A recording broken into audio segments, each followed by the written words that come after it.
بسم اللہ الرحمن الرحیم الحمد للہ رب العالمین والصلاة والسلام علی خاتم المعصومین۔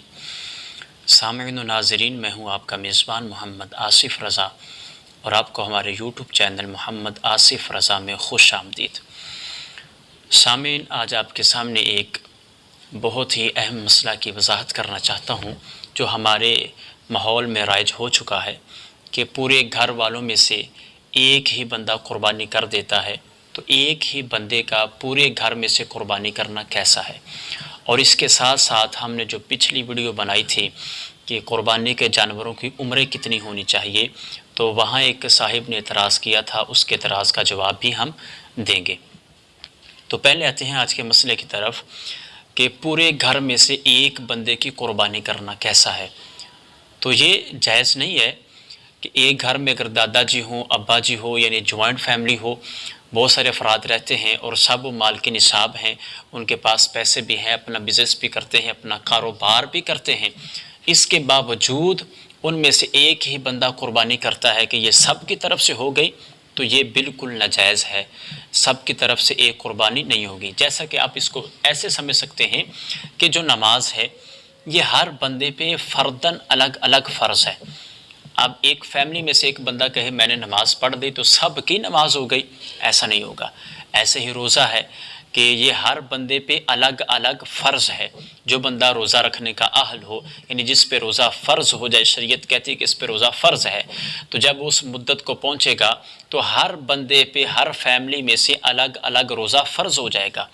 تو اب کوئی بندہ ایسا ہو جائے کہ میں نے روزہ رکھ لیا تو میری ساری فیملی سے روزہ ادا ہو گیا، تو ایسا نہیں ہوگا۔ تو اسی طرح ہی قربانی ہے، اگر ابا جی کے پاس نصاب ہے تو ان پہ الگ فرض ہے، اگر دادا جی کے پاس نصاب ہے تو ان پہ الگ فرض ہے، اگر ماں جی کے پاس نصاب ہے تو ان پہ الگ فرض ہے، اگر بھائی کو کاروبار کرتا ہے اس کے پاس نصاب ہے تو ان پہ الگ فرض ہے۔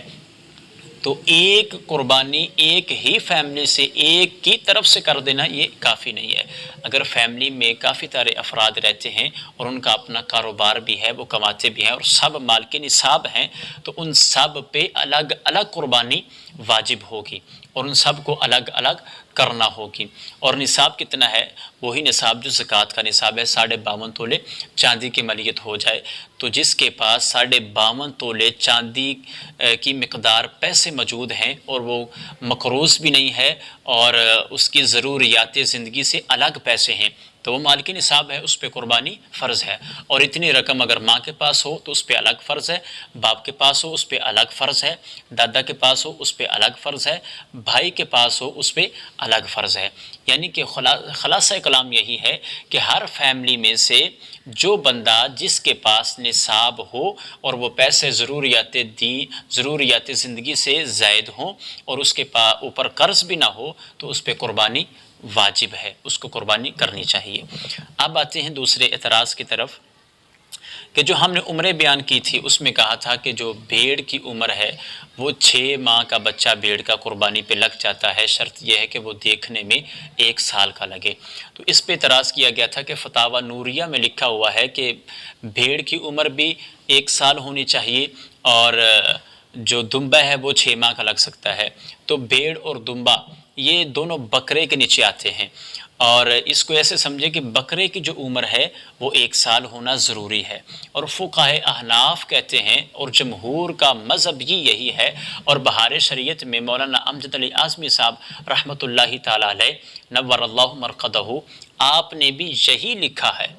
اور آپ نیٹ پہ سرچ کر کے مفتی اکمل صاحب جو ماشاءاللہ بہت فقیہ ہیں اور بہت مسائل بیان کرتے ہیں، ان کا موقف بھی یہی ہے، اور جمہور علماء اہل سنت کا موقف بھی یہی ہے کہ بکرا جو ہے وہ 1 سال کا ہونا چاہیے، اور جو بھیڑ کا بچہ ہے یا دمبے کا بچہ ہے وہ 6 ماہ کا بچہ بھی قربانی پہ لگ سکتا ہے، شرط یہ ہے کہ وہ دیکھنے میں 1 سال کا لگے۔